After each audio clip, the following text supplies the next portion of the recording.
Isang beses lang tayo mabubuhay sa mundo. Kaya naman, dapat sulitin mo na ang bawat segundo nito. Gawin mo lang palagi yung mga bagay na tingin mo magpapasaya sa'yo.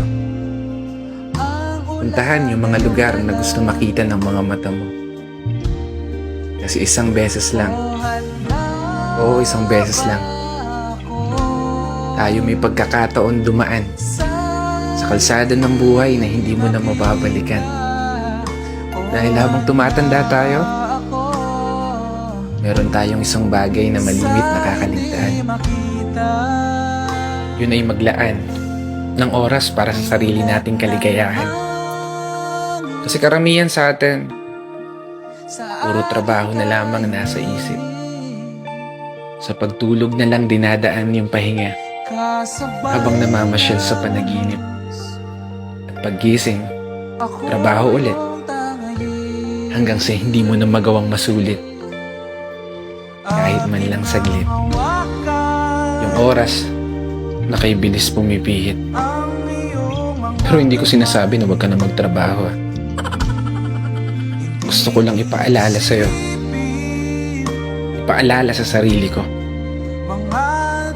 kapag dumating na yung araw na hindi mo na magagawang iakbang ang mga paa mo, siniguradong isa lang ang bagay na tatakbo sa isip mo.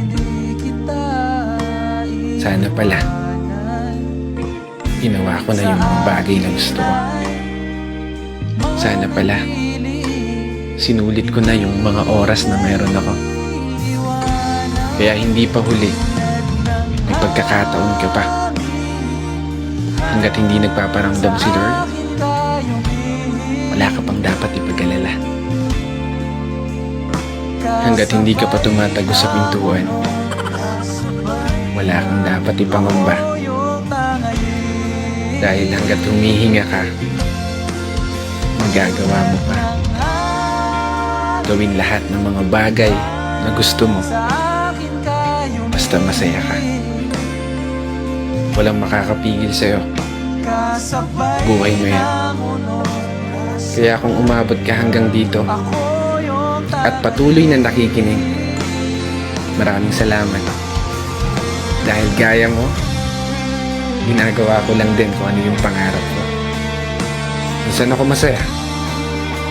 Sa paraan na to, magawa kong may bahagi sa iba. Kaya isang pagpupugay para sa lahat ng mga kapatid na motorista na patuloy sumasabay sa hamon ng buhay. This is your brother Matt for today's video.